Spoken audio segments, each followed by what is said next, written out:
Hey, how's it going? I just wanted to show you one of these little testers that I made.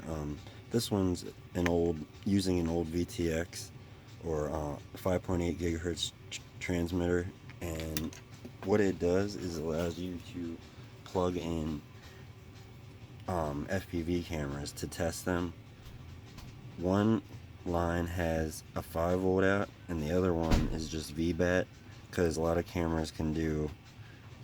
This one can do up to 40 volt, but a lot of these bigger, larger, normal full-size cameras can do like a lot more volts than I'm putting into it.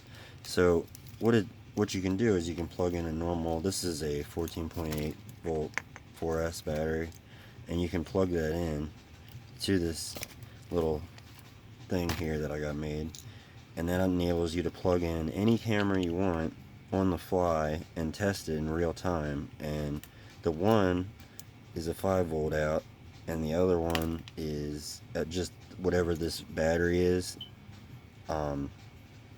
It will output that voltage, and I don't know, it's just a simple thing. It's literally on like a block of wood, and it's got, the antenna, and it stays on my workbench, and you can test cameras to change the settings, the OSD, and change the focus, and just make sure your camera's working properly before you install it into a quad.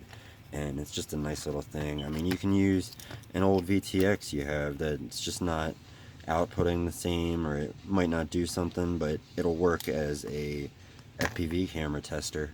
And here, I'll show you the basic.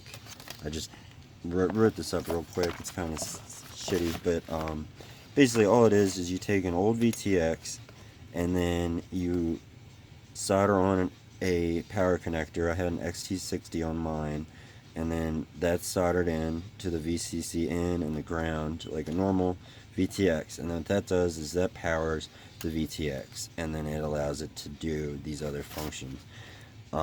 So then you take your 3-pin connector and you solder one end onto the VCC in, one to the ground, and one to the video of the VTX, and then that allows whatever the camera sees to be transmitted through the VTX.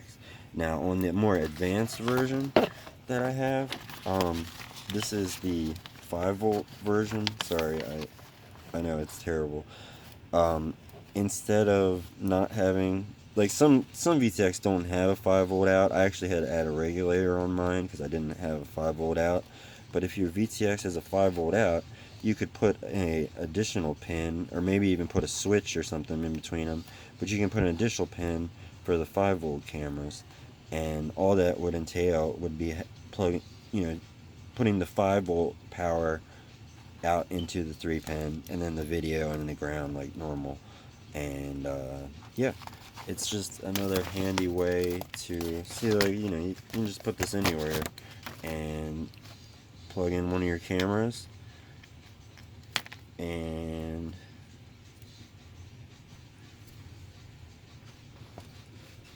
sorry, I'm doing a terrible job at this.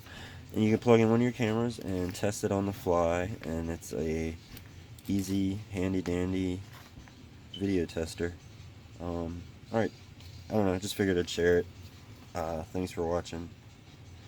Subscribe, like, blah blah blah.